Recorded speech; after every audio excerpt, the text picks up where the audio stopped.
Dejamos de hacer esos gastos para priorizar las medicinas que el gobierno tendría que darnos, porque pagamos impuestos para ello, pero que no nos alcanzan cuando vamos con esa receta. Imagínese ello en un establecimiento de salud mental, donde te dan los medicamentos para que puedas tener en mejores condiciones tu estado emocional y te digan, no hay medicamentos, ve y compra. El paciente con salud mental afectada simplemente sale deprimida del tratamiento, cuando el tratamiento tendría que ser complementado con el tratamiento médico, con las medicinas que no hay. Entonces, la terapia psicológica, la terapia psiquiátrica se va al tacho, por no decir otra palabra, y me voy a tomar la licencia de decirla, se va al carajo cuando llega el paciente afectado en su salud mental y no hay medicina, y sale con ansiedad porque no hay medicina y plata para comprar, y sale con mayor depresión porque no tiene cómo solventar el tratamiento clínico que necesita. Eso con un caso de salud mental. Imagínese con un caso oncológico donde la depresión puede jugar muy en contra del paciente, donde tiene que haber suficiente nivel de manejo de sus emociones para que pueda complementar la terapia, el tratamiento que va a requerir. Y por propia situación misma de la enfermedad y con cualquier otra enfermedad. Pero donde los peruanos, lamentablemente, tenemos que enfrentar el problema gastando plata que no tenemos, porque tenemos un Estado completamente mediocre e ineficiente para que resuelva lo que tantas veces nos han dicho que van a resolver con más plata cada año, que simplemente se terminan robando. Así de simple.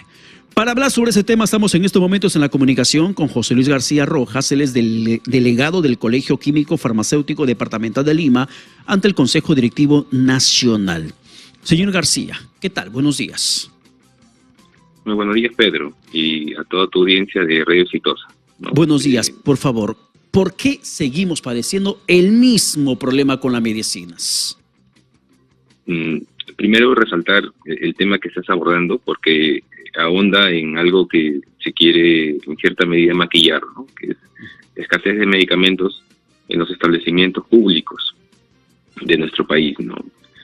El tema del desabastecimiento requiere una decisión desde el punto de vista técnico, pero también político, ya que el Estado, a través de su Petitorio Nacional Único de Medicamentos Esenciales, contiene 796 medicamentos, agrupados en 32 grupos farmacoterapéuticos.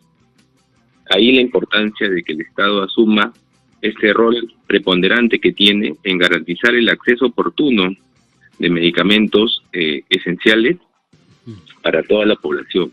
Evidentemente, tienen que ser medicamentos eficaces, seguros y de calidad, ya que el Estado, si hablamos del punto de vista del mercado farmacéutico, es el principal regulador de precios, porque finalmente la adquisición estatal es la que evita de que los establecimientos farmacéuticos privados tengan precios por encima del promedio, ¿no?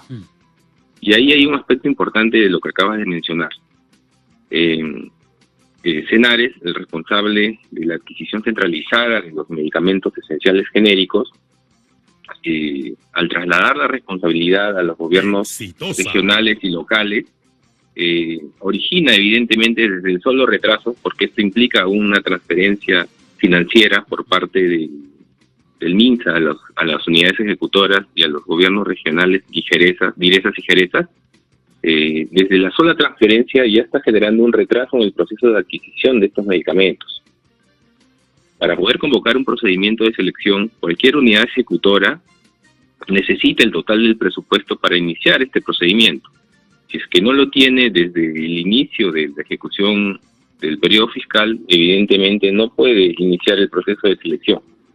Y un proceso de selección de medicamentos esenciales, lo mínimo que podría demorar a nivel de actos preparatorios y el propio procedimiento de selección con suscripción de contrato debe estar circundando entre 2 a 3 meses.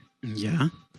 Tomar una decisión estando a puertas de iniciar julio, estando prácticamente a medio año del periodo fiscal, no solamente origina de que las unidades ejecutoras ahorita empiecen un proceso de adquisición de medicamentos, estando a medio año, pero además origina de que esto de forma inmediata, al no ser adquirido de forma centralizada y aprovechar el mecanismo de adquisición centralizado que origina evidentemente un ahorro en economía por la adquisición en escala, origina desde la sola transferencia un incremento de los precios de adquisición.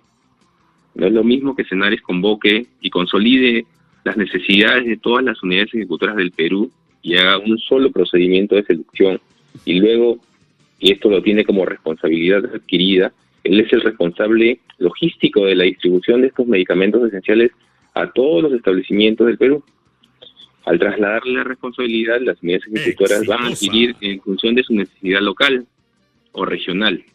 Y esto evidentemente va a originar un costo desde el solo traslado de la responsabilidad. Así es, que es lo que estamos viendo en este momento. Pero en el caso, por ejemplo, particular de Juan Carlos Castillo, Juan Carlos Castillo es el actual director ejecutivo de Senares.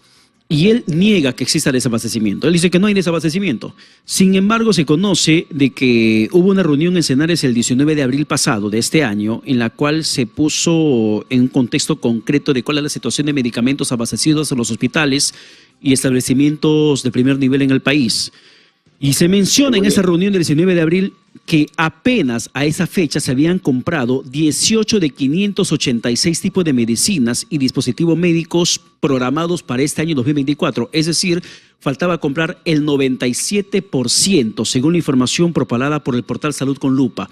Y aquí refleja el grave problema que estamos atravesando en estos momentos. Y además hablamos de un contexto de esa fecha cuando se hablaba desde el gobierno que se está ampliando la lista de medicamentos genéricos para que la población pueda acceder. Pero ¿de qué te sirve la lista genérica en una farmacia privada donde tú puedes exigir la medicina si cuando te vas a la parte pública no hay esas medicinas? El gobierno no te da lo que precisamente te dice que te va a vender a menor costo la empresa privada. Sí, ahí veo mi mención. Mira, hay algo que no se está mencionando en relación a los procesos de adquisición corporativa. La forma en la cual Senares adquiere sus medicamentos en la actualidad solo considera dentro de su fuente de financiamiento la fuente de donaciones y transferencias. La fuente de donaciones y transferencias es una fuente que tiene como finalidad pública garantizar el acceso de medicamentos, dispositivos médicos y productos sanitarios para pacientes CIS. Pero desde hace unos años Senares no está convocando, antes incluía la programación de demanda. ¿Qué quiere decir esto? La programación de demanda es para los pacientes que van a un establecimiento público y evidentemente por los costos a los cuales adquieren el medicamento, pueden adquirir este medicamento a un menor costo.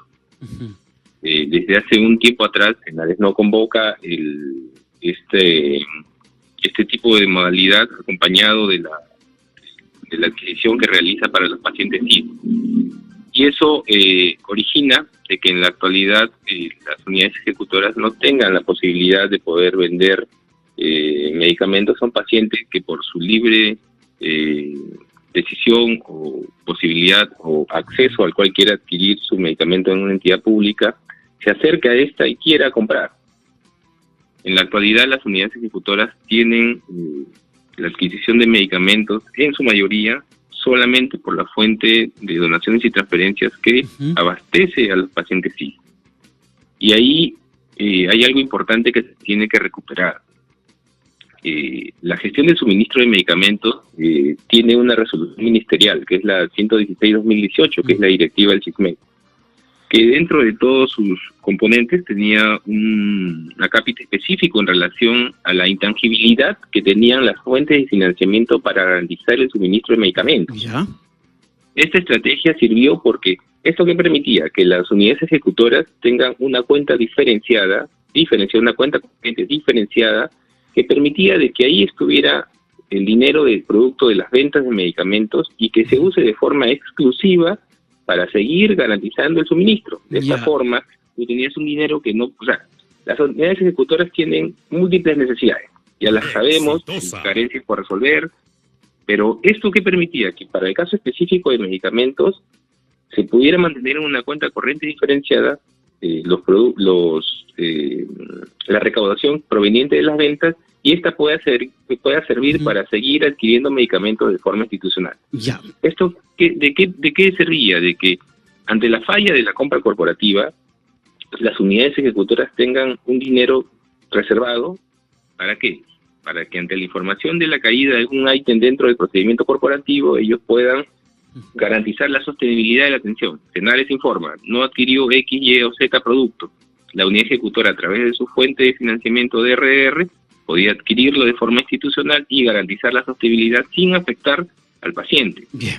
En la actualidad, las unidades ejecutoras no tienen la facultad de poder usar este presupuesto en RR porque se transfiere al MINSA y de aquí regresa, y ahí estoy hablando en lo que la teoría dice, convertido en una fuente de recursos ordinarios.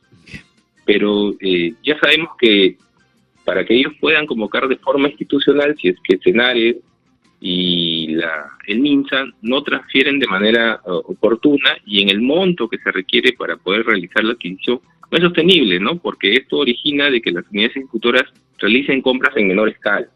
Y ya sabemos que esto origina un sobrecosto que quita el impacto a la población de lo que podría ahorrarse a nivel de la adquisición de medicamentos en un establecimiento público, ¿no? Bien, señor García. Bueno, ahí está el problema, lamentablemente, que de manera técnica no está resolviendo el MINSA, el Senares, y que esto va repercutiendo en la salud pública. Decir que enfermedades están siendo afectadas, la verdad que termina siendo hasta, creo que algo ocioso, porque todas están siendo afectadas, porque si no hay medicamentos, no hay acceso oportuno y la gente además tiene que adicionar a su presupuesto mensual de gastos, comida, movilidad y otras necesidades en casa, también un presupuesto para medicamentos, porque simplemente el SIS de manera nominal te da cobertura, de manera real no.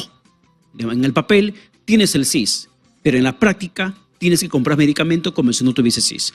Señor García, muchas gracias por la comunicación alcanzada. Que tenga buen día.